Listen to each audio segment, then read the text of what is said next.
Anybody feeling a little chilly? I sure am, because we've got some games on chasms. What's up? It's your boy Turnip. We've got some 1v1s today on Chasm versus Elite Gamer. Random All has placed me as the prophet, so things are getting back to normal. I strayed the path for a little while there. I had some heresy. I was playing Arbiter and Forge, was it? So we're back to normal. 2 games versus Elite Gamer. He's an Xbox player. He's pretty good.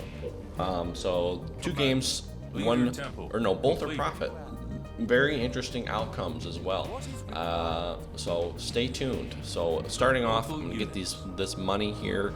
Going to take my supply elevator. I finally got the name right. I normally call it that money reactor or something. I'll screw it up probably 9 times out of 10, but supply elevator, I'm learning. And then sending my ghost out to see what he's doing. He's going barracks second. He's gonna go for his hook as well. So pretty standard play from the cutter player. I've also seen some cutters make elephants at this point, and then just kind of roll them up there, park them, and that way they don't have to take up one of their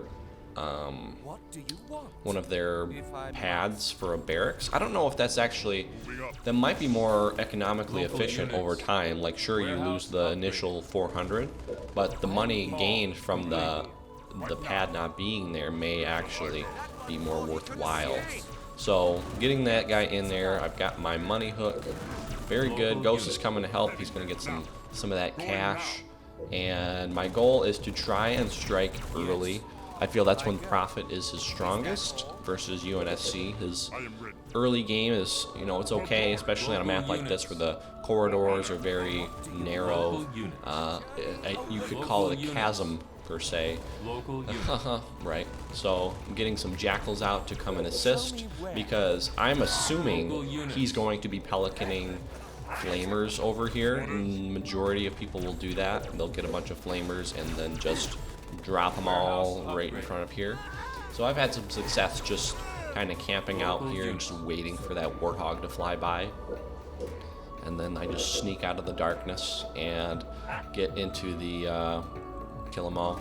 Those jackals must be cold, man. They're not even wearing like shirts. They've got like sleeveless tunics on.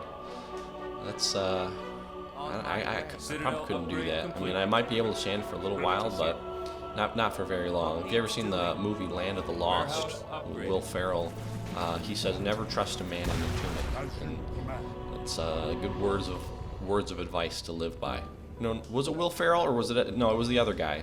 I can't remember his name, the other actor, but yeah, those jackals are probably very cold, and yeah, so I'm checking him out. He's got his barracks up. We've got a reactor up, so I don't see a depot. So I'm like, all right, this is not terrible. I was assuming there was going to be a depot play coming up, so I built that grunt squad to gain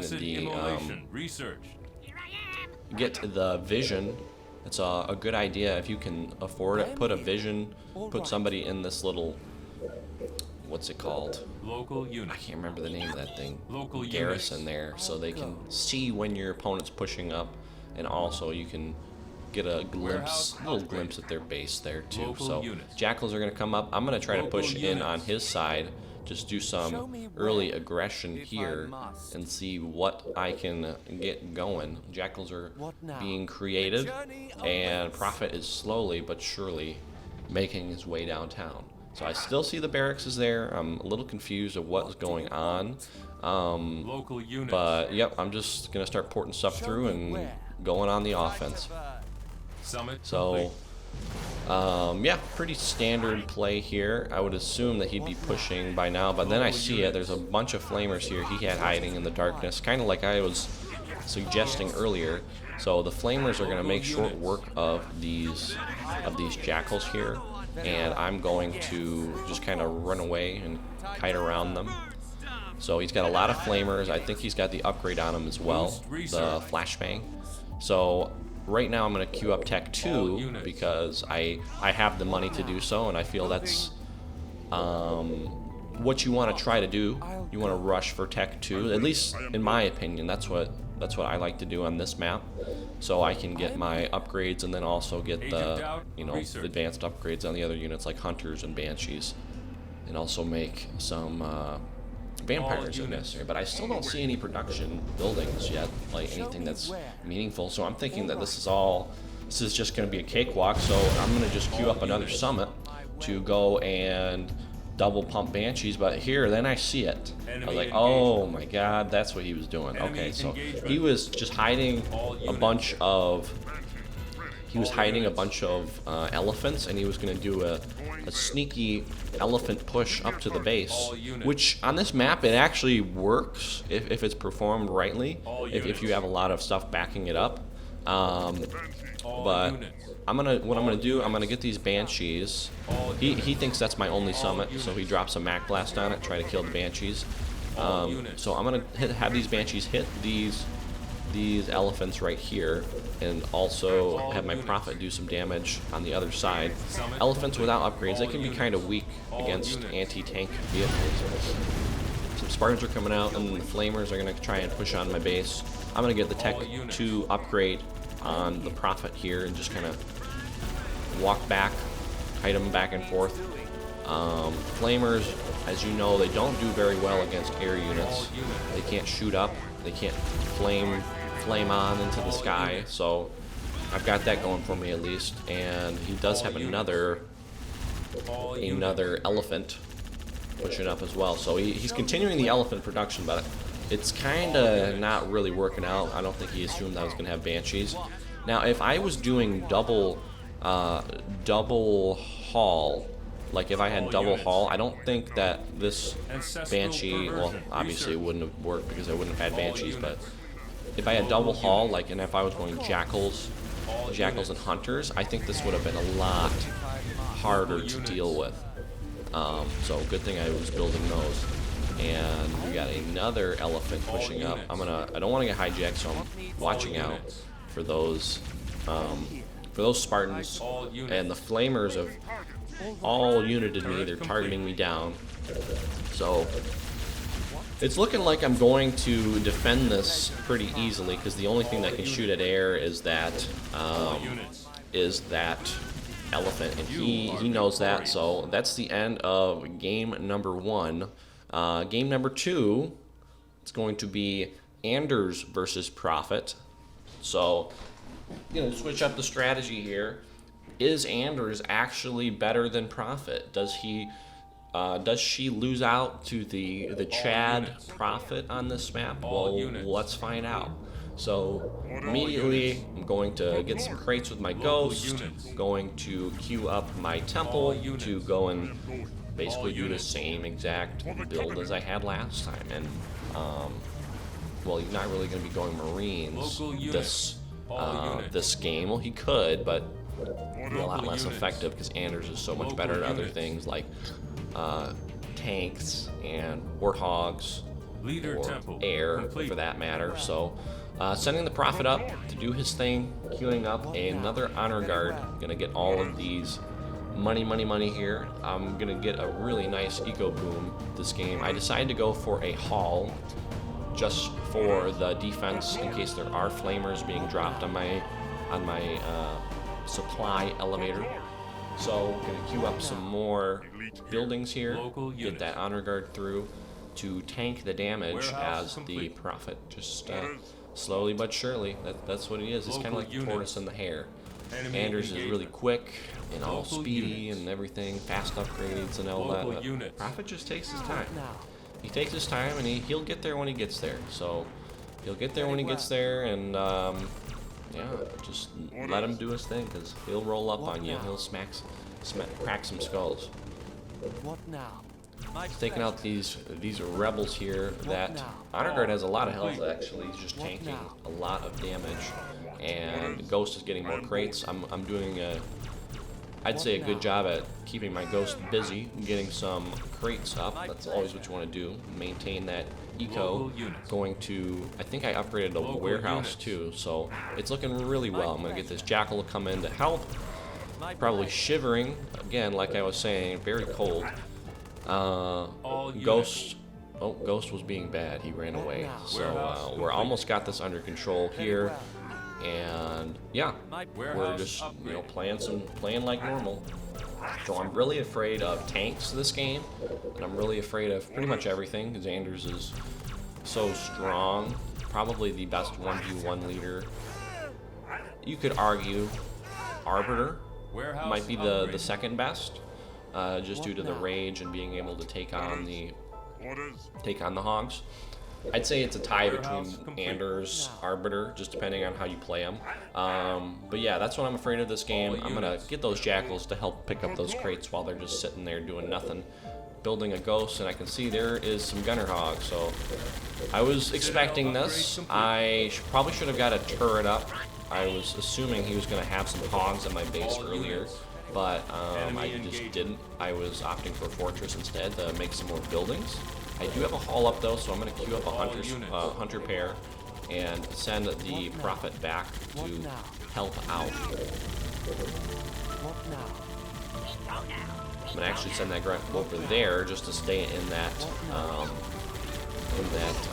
garrison in case that honor guard dies. So he's going to come for my Prophet here. He sees me weak and afraid. I'm just running away.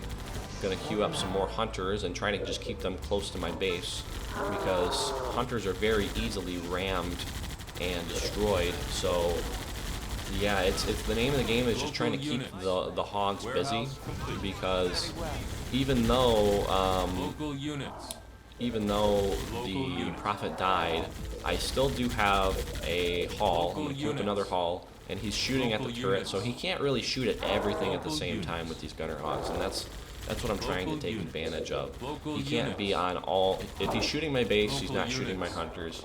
So that's what I'm just trying to get some defense going here. So hunters are all gonna die. I'm going to queue up another turret in the back, and I think I started to lock the base. I can't remember here, but they're gonna target down this here, and these hunters are just. I'm aiming down the weak warthogs, making them waste their time on the hunters, so that'll give the turret enough time to be built, and then I can help defend this a lot more easily. So yeah, double haul is going to go down. Just got the one haul, but the turret does go up, so that's going to help out a lot. And queue up fuel rod on it to help fight these warthogs. And you can see, like, even though these hunters are unupgraded, they still do a lot of damage against gunner hogs.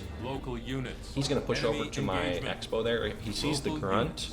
I should have looked over there, but I don't think he killed my honor guard. I'm pretty sure I stayed in there. I don't know what that was about, but I thought that would have been a better play to shoot down that honor guard who had really like no health at all.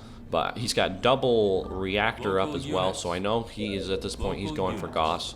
I'm queuing up bonded shield, and I'm gonna get out of here because I want to have that ghost slide just in case. So queuing up a shield generator. I normally don't do this, but Goss hogs are so fast and they're so good at tearing bases apart.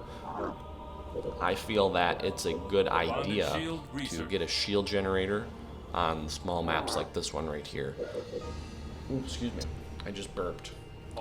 I have Prophet is coming out again. Only Tech 1. But I want to queue. I think I queued up Blessed Immolation as well. So we're gonna get the Prophet rolling. Shield is up, and the double haul is still alive. I'm gonna just stay on defense right now because I cannot attack without my Prophet. Send the ghost around to look for some money or just see what I can find him doing. So, yep, just making more hunters, sending the Prophet up. I want to go sit on his base with Prophet. I'd say, or any early Covenant push with a haul. It can be pretty effective if you just if you find a choke point and then you can just drop all of the units right on their base. Like, just get really close to the supply pads, so they'll have to come in and fight these. They can't kite away from the hunters, is what I'm trying to say. They can't just, the hunters aren't trying to chase them down. So I'm leaving those hunters back at my base because I'm assuming that there's going to be like a counter push. That's why I'm not immediately porting them through. And I see there that there's an air pad coming up. He just down teched as well. I don't know if he queued up Wingman or what, or Goss probably. So I come in at a pretty good moment here, so because I've got 2 building slots down. The hunters are still at home. I'm waiting for him to come up and attack, and there they are. He debombs my pad, so I can't recall and help out. But these hunters are still here, and they're going to put some damage on. He does have that air pad training stuff, and he gets Goss Hogs as well. But I am not going to be retreating. I'm going to just be keeping the pressure on, keeping that air pad down, because that's what I cannot afford any anti-air right now. If he got any sort of Hornet out, I'd be pretty much done and be toasted. So you can see what I mean. These Warthogs do such good base damage. Well, they're slow, but if the shield wasn't there, it'd be pretty much game over. He could have just taken down my halls, and that would have been the end of that. I couldn't really defend myself against anything else. So I'm going to get out these hunters and just waiting for them to finish here. And I'm just going to stay right where I am, just have them all clustered up like this, so he can't ram all of them. And then we're going to just kind of focus fire them down. Turret's coming up in the back, but it's going to be too late for him. He is not going to be able to hand it. He's going to tap out. So I guess, you know, Prophet does have some potential if done correctly. I think it's a timing thing. But other than that, thank y'all for watching. This is your boy Turnip. I'm out of here. Peace.